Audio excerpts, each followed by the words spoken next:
Lastly, we have certain groups within the UDA party that are fueling the disunity in the UDA party. And I want to call upon the communications teams within the office of the President and the office of the Deputy President. Kindly stop fueling disunity in the UDA party. We want to call upon both communication teams to work in unity and stop antagonizing each other. Ladies and gentlemen, members of the press, we are pleased to be back in Kenya following a successful and fruitful visit to China. During our time in China, the UDA delegation engaged in meaningful discussions with our counterparts in the Communist Party of China. We explored areas of mutual interest, including economic collaboration, infrastructure development, and capacity building.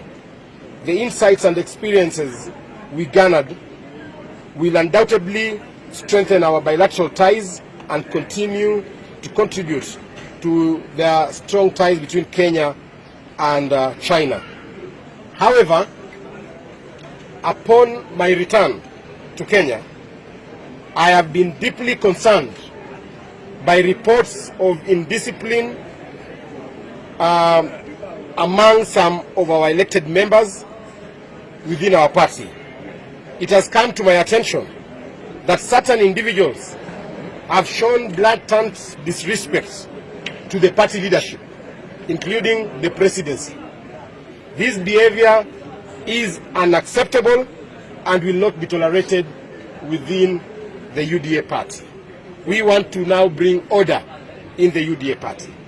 I am specifically addressing the actions of the following members of the UDA party. 1. Githunguri Member of Parliament, Honorable Gathoni wa Mushomba. 2. Nyeri Governor, Honorable Mutahi Kahiga. 3. Kapsaret Member of Parliament, Honorable Oscar Sudi, and a host of MCAs who will be calling them for disciplinary measures at the party. Your recent conduct has not only undermined the party's unity, but also disrespected the leadership that you pledged to serve. Let this be a stern warning. Desist from such actions immediately. And we are saying that should this behavior continue, the party will take disciplinary action against the above-mentioned members. Additionally, it has also come to my attention that some cabinet secretaries have been involved, or rather they are involving themselves in political activities. Contrary to the law, which requires them to remain apolitical, Honorable Moses Kuria, the Cabinet Secretary for Public Service, Gender and Affirmative Action, your primary responsibility is to serve the people within your docket. Should you wish to engage in politics, you are welcome to resign and join the political arena. Similarly, Honorable Kipchumba Murkomen, Cabinet Secretary for Roads and Transport, your focus should be on addressing the pressing issues in your ministry, particularly the repair of roads damaged by the recent floods. Serve the people or step down from your position and return to politics. So we want to ask the cabinet secretaries who involved themselves in political activities over the weekend that the UDA party will not tolerate such character in our administration.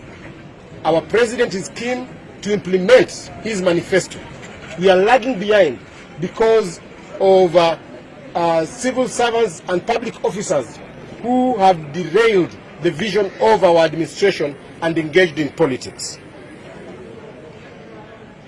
The importance of party discipline and respect for party hierarchy is mandatory. Any form of indiscipline will not be tolerated within the ranks of UDA party. We must uphold values and principles that guide our party to ensure we deliver on our promises. Lastly, we have certain groups within the UDA party that are fueling the disunity in the UDA party. And I want to call upon the communications teams within the office of the president and the office of the deputy president. Kindly stop fueling disunity in the UDA party. We want to call upon both communication teams to work in unity and stop antagonizing each other. Lastly, we want to join our president in saying that the UDA party was elected on a platform of the hustler nation. While I was away, I was told that one governor stepped outside the law and banned mogoka in Mombasa. On behalf of the hustlers and the mogoka traders and the consumers of mogoka, we want to ask that governor to operate within the constraints of the law. Mogoka and Mira are synonymous in content, and they have been approved. We even export them outside this country.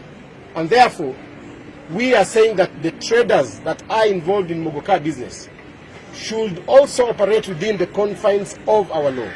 Make sure that you have warning signs, just like a cigarette. When you smoke a cigarette, we know that it has harmful effects to your health. But there is a warning there. Cigarettes, alcohol are goods that are not supposed to be sold to people under the age of 18.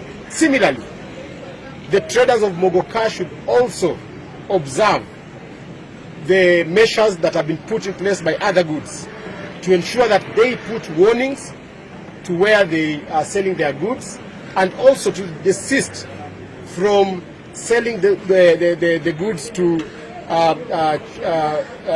citizens under the age of 18. Otherwise, as a UDA party, we are proceeding with our grassroots elections. We are now going to the constituency level, and I want to urge the UDA party membership to continue building a strong party. We are just from benchmarking with the CPC party in China, and we've seen the importance of having a strong political party that will help our president deliver his mandate. Thank you very much.